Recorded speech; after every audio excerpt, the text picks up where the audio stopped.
ನಮಸ್ಕಾರ, ಆದಾಬ್, ಜೈ ಭೀಮ್.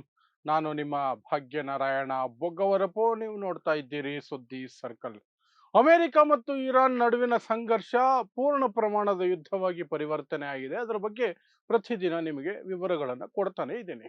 ಈಗ ಆಗಿರುವಂತಹ ಹೊಸ ಬೆಳವಣಿಗೆ ಏನಂದ್ರೆ, ಡೊನಾಲ್ಡ್ ಟ್ರಂಪ್ ಮೊದಲ ಬಾರಿಗೆ ಇರಾನಿನ ಪ್ರಜೆಗಳನ್ನು ಸಹ ಕೊಂದು ಹಾಕ್ತೀವಿ, ಅವರನ್ನು ಟಾರ್ಗೆಟ್ ಮಾಡ್ತೀವಿ ಅನ್ನುವಂತಹ ಸೂಚನೆ ಕೊಡುವಂತಹ ಒಂದು ಹೇಳಿಕೆಯನ್ನು ಕೊಟ್ಟಿದ್ದಾರೆ. ಅದರ ಜೊತೆಗೆ ಇರಾನ್ ಅಮೆರಿಕದ ಸೇನಾ ನೆಲೆಗಳು ಮತ್ತು ವಾಯು ನೆಲೆಗಳೇನಿದಾವೆ, ಅದರಲ್ಲೂ ವಿಶೇಷವಾಗಿ ಜಾರ್ಡನ್, ಕುವೈತ್ ಮತ್ತು ಬಹ್ರೈನ್ ನಲ್ಲಿರುವಂತಹದ್ದು, ಆ ಮೂರು ದೇಶಗಳಲ್ಲಿರುವಂತಹ ಅಮೆರಿಕದ ವಾಯುನೆಲೆ ಸೇನಾ ನೆಲೆಗಳ ಮೇಲೆ ಪೂರ್ಣ ಪ್ರಮಾಣದ ದಾಳಿಯನ್ನು ನಡೆಸ್ತಾ ಇದೆ. ಅವೆಲ್ಲವೂ ಸಹ ಹೊತ್ತಿ ಹುರಿತಾ ಇದ್ದಾವೆ, ನಾಶ ಆಗಿ ಹೋಗಿದ್ದಾವೆ. ಇದರ ನಡುವೆ ಸೌದಿ ಅರೇಬಿಯಾ ನಿಧಾನಕ್ಕೆ ಇರಾನ್ ಪರವಾಗಿ ನಿಲ್ಲುವಂತಹ ಲಕ್ಷಣಗಳನ್ನ ತೋರಿಸ್ತಾ ಇದೆ. ಎರಡು ಮುಖ್ಯ ಬೆಳವಣಿಗೆಗಳಾಗಿದ್ದಾವೆ ಸೌದಿಯಿಂದ.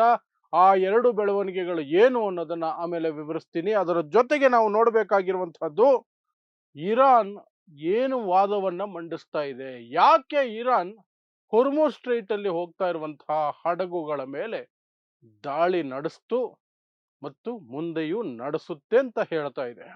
ಇರಾನ್ ಕೊಡ್ತಿರುವಂತಹ ಸಮಜಾಯಿಷಿ ಏನು, ಅದನ್ನು ಸಹ ವಿವರಿಸುವಂತಹ ಪ್ರಯತ್ನವನ್ನು ಮಾಡ್ತೀನಿ.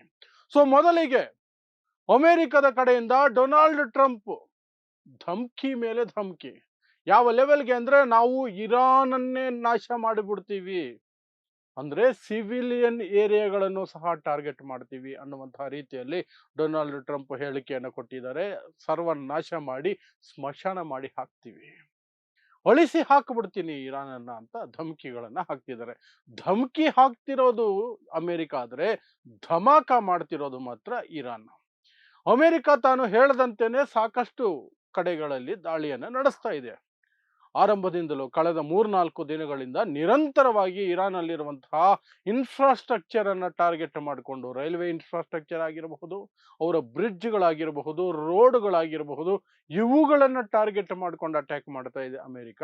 ಆದರೆ ಅದಕ್ಕೆ ಪ್ರತ್ಯುತ್ತರವಾಗಿ ಇರಾನ್ ಸಹ ಸುಮ್ಮನೆ ಕೂತಿಲ್ಲ. ಇರಾನ್ 2-3 ದಿನಗಳಿಂದ ನಿರಂತರವಾಗಿ ಜಾರ್ಡನ್, ಕುವೈತ್ ಮತ್ತು ಬಹ್ರೈನ್ ನಲ್ಲಿರುವಂತಹ ಅಮೆರಿಕದ ವಾಯು ನೆಲೆಗಳು, ಸೇನಾ ನೆಲೆಗಳು, ಅವುಗಳ ನೌಕಾದಳ, ಇವುಗಳ ಮೇಲೆ ಪೂರ್ಣ ಪ್ರಮಾಣದಲ್ಲಿ ಯಾವುದೇ ಹಿಂಜರಿಕೆ ಇಲ್ಲದೆ ದಾಳಿಯನ್ನ ನಡೆಸ್ತಾ ಇದೆ. ಯಾಕೆ ಅದನ್ನ ಹಿಂಜರಿಕೆ ಇಲ್ಲದೆ ಪೂರ್ಣ ಪ್ರಮಾಣ ಅಂತ ಹೇಳ್ತಿದ್ದೀನಿ ಅಂದ್ರೆ, ಈ ಹಿಂದೆ 40 ದಿನಗಳ ಯುದ್ಧ ಆಗಿತ್ತಲ್ಲ, ಆ ಸಂದರ್ಭದಲ್ಲಿ ಅರಬ್ ರಾಷ್ಟ್ರಗಳ ಮೇಲೆ ನಡೆಸುವ ದಾಳಿಯನ್ನ ಸ್ವಲ್ಪ ಇತಿಮಿತಿಯಲ್ಲಿ ಇಟ್ಕೊಂಡಿತ್ತು ಇರಾನ್. ಯಾವುದೇ ಸಾವು ನೋವಾಗಬಾರದು, ಅಲ್ಲಿನ ನಾಗರಿಕರ ಮೇಲೆ ದಾಳಿ ಆಗಬಾರದು, ಇಂತಹದ್ದೊಂದು ಒಂದು ಸೈದ್ಧಾಂತಿಕವಾದಂತಹ ಗಡಿಗಳನ್ನ ಹಾಕೊಂಡು ದಾಳಿ ನಡೆಸ್ತಿತ್ತು. ಪ್ಲಸ್ ಆ ಅರಬ್ ರಾಷ್ಟ್ರಗಳಲ್ಲಿ ಕ್ಷಮೆಯನ್ನು ಯಾಚಿಸಿತ್ತು. ನಾನು ದಾಳಿ ಮಾಡಲೇಬೇಕಾದ ಅನಿವಾರ್ಯತೆ ಇದೆ, ನಾನು ನಿಮ್ಮ ಮೇಲೆ ದಾಳಿ ನಡೆಸ್ತಾ ಇಲ್ಲ, ನಾನು ಕೇವಲ ನಿಮ್ಮಲ್ಲಿರುವಂತಹ ಅಮೆರಿಕದ ನೆಲೆಗಳೇನಿದಾವೆ ಅವುಗಳ ಮೇಲೆ ಮಾತ್ರ ದಾಳಿ ನಡೆಸ್ತಿರೋದು ಅಂತ. ಆದ್ರೆ ಈಗ ಇರಾನ್ ಸ್ವಲ್ಪ ಲೂಸ್ ಬಿಟ್ಟ ಹಾಗಿದೆ. ಅರಬ್ ರಾಷ್ಟ್ರಗಳನ್ನು ಸಹ ತೀವ್ರವಾಗಿ ದಾಳಿ ನಡೆಸ್ತಾ ಇದೆ.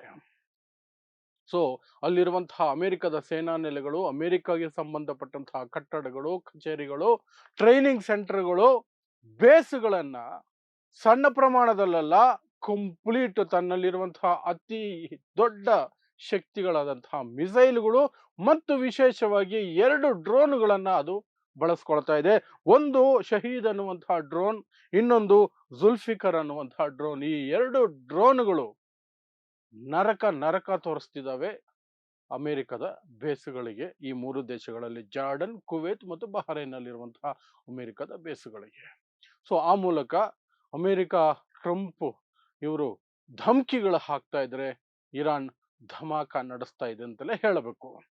ಇನ್ನು ಇದರ ನಡುವೆ ಒಂದು ಹೊಸ ಬೆಳವಣಿಗೆ ಏನಾಗಿರುವಂತಹದ್ದು ಅಂದ್ರೆ, ಸೌದಿ ಅರೇಬಿಯಾ, ಅಮೆರಿಕದ ಚಮಚ ರೀತಿಯಾಗಿ ನಡೆದುಕೊಳ್ಳುವಂತಹ ಸೌದಿ ಅರೇಬಿಯಾ, ಅಮೆರಿಕ ಹೇಳಿದ ಕಡೆಗೆ ಬಾಗುವ ಸೌದಿ ಅರೇಬಿಯಾ ನಿಧಾನಕ್ಕೆ ಇರಾನ್ ಕಡೆಗೆ ವಾಲ್ತಾ ಇದೆಯಾ ಅನ್ನುವಂತಹ ಅನುಮಾನಗಳು ಮೂಡುವಂತಹ 2 ಮುಖ್ಯ ಬೆಳವಣಿಗೆಗಳು ನಡೆದಿದ್ದಾವೆ.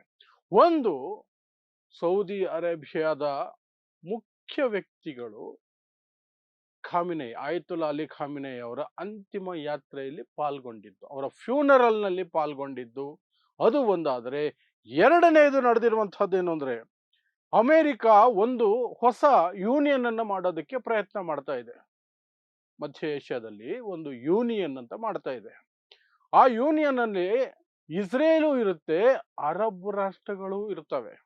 ಅಂಥದ್ದೊಂದು ಯೂನಿಯನ್ ಅನ್ನು ಮಾಡಕ್ ಹೊರಟಿದೆ. ಆ ಮೂಲಕ ಈ ಏನು ಯಹೂದಿಗಳು ಮತ್ತು ಅರಬ್ಬರ ನಡುವೆ ಏನು ಸಂಘರ್ಷ ಅಥವಾ ದ್ವೇಷ ಇದೆ ಅದನ್ನ ಇಲ್ಲದಂತಾಗಿಸಿ ಎಲ್ಲರನ್ನೂ ಸಹ ಒಬ್ರಿಗೊಬ್ರು ಒಟ್ಟಿಗೆ ಸೇರ್ಕೊಂಡು ಅವ್ರದ್ದೇ ಒಂದು ಯೂನಿಯನ್ ಮಾಡಿ ಅವರೆಲ್ಲರೂ ಸೇರಿ ಬಿಸ್ನೆಸ್ ಮಾಡುವಂಥದ್ದು, ಅವರೆಲ್ಲರೂ ಸೇರಿ ಏನಾದರೂ ಜಂಟಿಯಾಗಿ ಕಾರ್ಯಾಚರಣೆಗಳು ಮಾಡುವಂಥದ್ದು, ಇಂಥದಕ್ಕೆ ಪೂರಕವಾದಂತಹ ಒಂದು ಯೂನಿಯನ್ ಅನ್ನ ಅಬ್ರಹಾಮಿಕ್ ಯೂನಿಯನ್ ಅಂತ ಮಾಡೋದಕ್ಕೆ ಹೊರಟಿದೆ. ಅದಕ್ಕೆ already Israel, UAE, Bahrain, Morocco, Sudan ಈ ದೇಶಗಳು ಸಹಿ ಹಾಕಿ ಒಪ್ಪಿಕೊಂಡಿದ್ದಾವೆ. ಆದರೆ ಈ ಯೂನಿಯನ್ ಅನ್ನ ಸೇರೋದಿಲ್ಲ ಅಂತ ಸೌದಿ ಅರೇಬಿಯಾ ಹೇಳ್ತಾ ಇದೆ. ಈ ಯೂನಿಯನ್ ಮಾಡ್ತಿರೋದು ಅಮೆರಿಕದ ಉದ್ದೇಶ, ಇಸ್ರೇಲ್ನ ಉದ್ದೇಶ ಏನು ಅಂದ್ರೆ, ಇಸ್ರೇಲ್ ಜೊತೆಯಲ್ಲಿ ಒಂದಷ್ಟು ಅರಬ್ ರಾಷ್ಟ್ರಗಳು ಸೇರಿಕೊಂಡು ಇರಾನ್ ಮೇಲೆ ದಾಳಿ ನಡೆಸಬಹುದು ಅಥವಾ ಇರಾನ್ ಅನ್ನ ಆರ್ಥಿಕವಾಗಿ ಮುಗಿಸಿ ಬಿಡಬಹುದು, ಇರಾನ್ ಅನ್ನ ಕಟ್ಟಿ ಹಾಕಬಹುದು ಅನ್ನೋ ಉದ್ದೇಶಕ್ಕೆ ಮಾಡ್ತಿರೋದು. ಆ ಒಂದು ಇರಾನ್ ಅನ್ನ ಕಟ್ಟಿ ಹಾಕುವ ಯೂನಿಯನ್ಗೆ ಸೇರೋದಕ್ಕೆ ಸೌದಿ ಅರೇಬಿಯಾ ನಿರಾಕರಿಸಿದೆ. ನಾವು ಸೇರಲ್ಲ, ಅಬ್ರಹಾಮಿಕ್ ಯೂನಿಯನ್ಗೆ ನಾವು ಸೇರೋದಿಲ್ಲ ಅಂತ ಸ್ಪಷ್ಟವಾಗಿ ಹೇಳಿದೆ. ಸೊ ಆ ಎರಡು ಬೆಳವಣಿಗೆಗಳ ಮೂಲಕ ಸೌದಿ ಅರೇಬಿಯಾ ಅಮೆರಿಕದಿಂದ ದೂರ ಆಗ್ತಿದೆ, ಇರಾನ್ ಕಡೆಗೆ ವಾಲ್ತಿದೆ ಅನ್ನುವಂತಹ ಸೂಚನೆಗಳು ನಮಗೆ ಸ್ಪಷ್ಟವಾಗಿ ಅರ್ಥ ಆಗುತ್ತೆ. ಇನ್ನು ಕೊನೆ ವಿಚಾರ ಇವತ್ತು ನಾವು ನೋಡಬಹುದಾದಂಥದ್ದು ಅಂದ್ರೆ, ಇರಾನ್ ಆಕ್ಚುಲ್ ಆಗಿ ಹೋಗ್ತಿದ್ದಂತಹ ಕೆಲವು ಹಡಗುಗಳ ಮೇಲೆ, ಎಲ್ಲಿ ಹೊರ್ಮುಜ್ ಸ್ಟ್ರೈಟ್ ಅಲ್ಲಿ ಹೋಗ್ತಾ ಇದ್ದಂತಹ ಕೆಲವು ಹಡಗುಗಳ ಮೇಲೆ ದಾಳಿ ನಡೆಸಿತ್ತು. ಆ ಕಾರಣಕ್ಕೆ ಅಮೆರಿಕ ಆ ಶಾಂತಿ ಒಪ್ಪಂದವನ್ನ ರದ್ದು ಮಾಡಿ ದಾಳಿಯನ್ನು ಆರಂಭಿಸಿದೀವಿ ಅಂತ ಅಮೆರಿಕ ಹೇಳ್ಕೊಂಡಿರೋದು. ಆ ದಾಳಿ ನಡೆದಿದ್ದು ನಿಜಾನೇ, ಇರಾನ್ ಸಹ ಒಪ್ಕೊಂಡಿದೆ, ಹೌದು ನಾವು ದಾಳಿಯನ್ನ ನಡೆಸಿದ್ವಿ. ಅದು ಅಮೆರಿಕ ಪ್ರಕಾರ ಒಪ್ಪಂದದ ಉಲ್ಲಂಘನೆ. ಬಟ್ ಇರಾನ್ ಹೇಳ್ತಾ ಇರೋದು ನಾವು ದಾಳಿ ನಡೆಸಿದ್ದೇ ಒಪ್ಪಂದದಲ್ಲಿರುವಂತಹ ಷರತ್ತುಗಳ ಉಲ್ಲಂಘನೆಯ ಕಾರಣಕ್ಕಾಗಿ. ಇರಾನ್ ಹೇಳ್ತಿರೋದೇನು ಅಂದ್ರೆ, ಒಪ್ಪಂದವನ್ನ ತೆಗೆದು ಇನ್ನೊಮ್ಮೆ ಓದಿ, ಏನಿದೆ ಒಪ್ಪಂದದಲ್ಲಿ.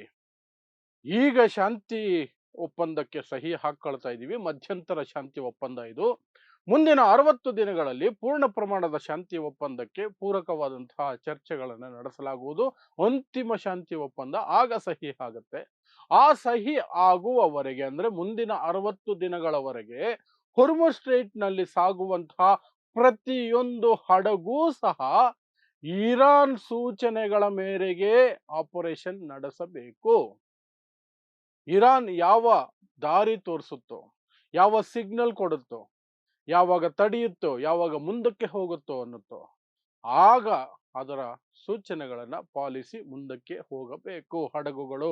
ಇದು ಸ್ಪಷ್ಟವಾಗಿ ಒಪ್ಪಂದದಲ್ಲಿಯೇ ಇದೆ. ಆದರೆ ಅಮೆರಿಕದ ಧೈರ್ಯದ ಮೇಲೆ ಅಥವಾ ಅಮೆರಿಕದ ಕುಮ್ಮಕ್ಕಿನಿಂದ ಕೆಲವು ಹಡಗುಗಳು ನಮ್ಮ ಸೂಚನೆಗಳನ್ನ ಮೀರಿ ನಾವು ಹಾಕಿಕೊಟ್ಟ ಹಾದಿಯನ್ನ ಬಿಟ್ಟು ಬೇರೆ ಎಲ್ಲೆಲ್ಲೋ ಹೋಗುವ ಪ್ರಯತ್ನ ಮಾಡಿದ್ರು.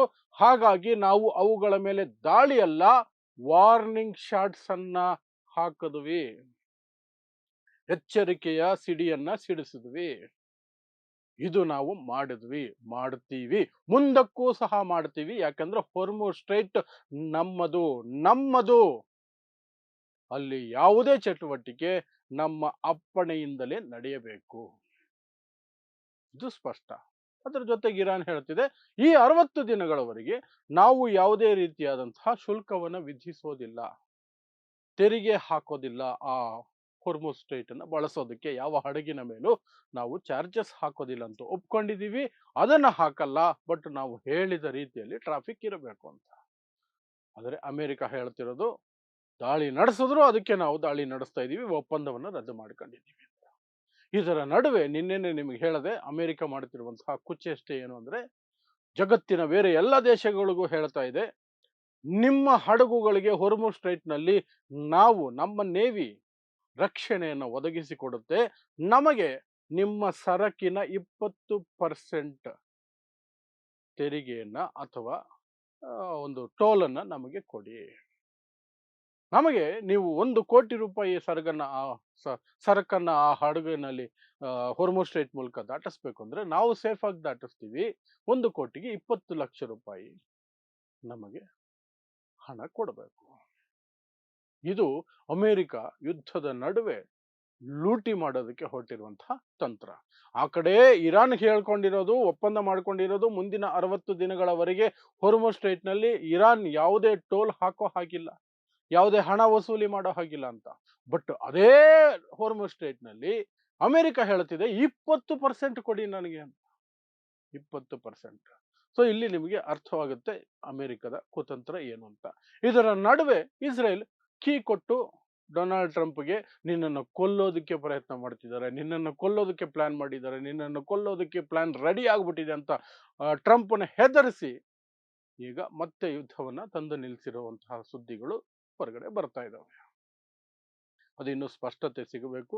ಮುಂದಿನ ದಿನಗಳಲ್ಲಿ ಸ್ಪಷ್ಟತೆ ಸಿಗುತ್ತೆ. ಬಟ್ ಅಂತಹದ್ದೊಂದು ಇಸ್ರೇಲ್ ಕಡೆಯಿಂದ, ನೆತನ್ಯಾಹು ಕಡೆಯಿಂದ ಆಗಿರೋದಂತೂ ನಿಜ ಅಂತ 99% ಕನ್ಫರ್ಮೇಶನ್ಸ್ ಬರ್ತಾ ಇದೆ ಅಷ್ಟೇ. ಸೊ ಇದಿಷ್ಟು ಹೊರ್ಮುಜ್ ಸ್ಟ್ರೈಟ್ ಮತ್ತು ಇರಾನ್ ಅಮೆರಿಕ ನಡುವೆ ನಡೀತಾ ಇರುವ ಯುದ್ಧ, ಅದಕ್ಕೆ ಸಂಬಂಧಪಟ್ಟಂತಹ ಹೊಸ ಬೆಳವಣಿಗೆಗಳು, ಇವತ್ತು ಮತ್ತು ನಿನ್ನೆ ರಾತ್ರಿ ಆಗಿರುವಂತಹ ಘಟನಾವಳಿಗಳು. ಸೊ ಇಂತಹದ್ದೇ ವಿಶೇಷ ಸುದ್ದಿಗಳಿಗಾಗಿ ನೋಡ್ತಾ ಇರಿ ಸುದ್ದಿ ಸರ್ಕಲ್. ನಾನು ನಿಮ್ಮ ಭಾಗ್ಯ ನಾರಾಯಣ ಬೊಗವರಪು.